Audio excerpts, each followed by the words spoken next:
Caleb Kelly, man, that guy is special.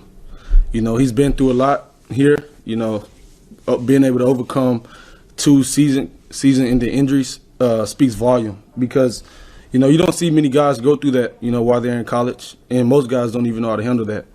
But one thing I can say about him is he's a guy, he has crazy faith, and I feel like that's what has brought him, through those hard times. But it's always good to get an old head back out there, because of his leadership. He's seen a lot since he's been here. So his leadership, can be able to can lead his defense in the right direction. Anytime he sees something that's, out of the ordinary or something that's not right, he can, say one thing, get us back on the right page. But Caleb Kelly's going to help us a lot in this upcoming season, and I'm excited for him. Is there some old man jokes happening with him? All the time. Coach Grants gets up in front of the room, and I forgot what he was talking about something the other day, but he was like, even like 8 years ago, Caleb Kelly. And, we all chuckle about it. But, yeah, it's really fun having him around, though. Those guys are really special, especially for me being here a few years and being able to see a few classes come in, that were younger than me. Those guys are really special. Caleb can throw the ball and he can actually run the ball. And Mario can do it all from outside receiver to inside receiver. So like I said, those guys are special and they're going to help this offense in a big way, in the fall. Eric Gray had a tremendous spring, if I could put it that way. He's a guy, he could come in and out of cuts really quick. So, I mean, for a defensive guy, it's important that you close the space on him because if you don't, he can get you with a few cuts out in the open field. And, kind of like he displayed today, with him being able to catch passes out of the backfield. So he's not only a guy that we can hand the ball off to, he's a guy that can go out there and, run routes. And that can make our offense, more explosive just because, we have a high-powered offense. We have receivers that can catch balls all day long. But if you can incorporate a running back coming out of the backfield and being able to do that, which is really a problem, that can only benefit us. So, yeah, Eric Gray's a tremendous player.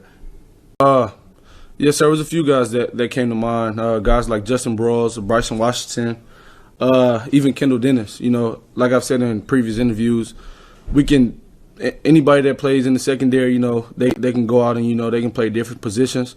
So we did, have different guys, try out the free safety position, including myself. But, yeah, guys stepped up to the plate. They respected the responsibility and trusted in their coaching and, just went out there and played fast and made plays. So, yeah, like I said, guys like Justin Broiles, he had a huge spring, and I'm happy for him to be able to take that jump and excited to see, where his defense is headed. Right, it was big on, being able to compete. Coach Grinch, we have a bottom line. We call our defense, a bottom line with guys being able to play fast, play together, communicate, and, at the end of the day, get takeaways. And, one of the main things that we, pride ourselves on is giving up less than 3 touchdowns a game. So that was one of the biggest reasons, that we started out 21-0. Of course, we get points for takeaways and, stops and things of that nature, but that was really the main reason for it. I like the defense played really well. It's always good to see young guys get out there and be able to get after it in a game-type setting. Like Coach Riley hit on after the game, both sides of the ball has a lot of work to do. And he also, included that we have 104 days until, we put pads on again. So we have to be able to take advantage of those 104 days. Any questions that you have or anything that anybody struggle with, during spring ball, is important that they get in with the coaches whenever they can, and also just be able to tap into some film, watch something that, they felt that they didn't see fast enough during the spring. For more information, you can visit TulsaWorld.com.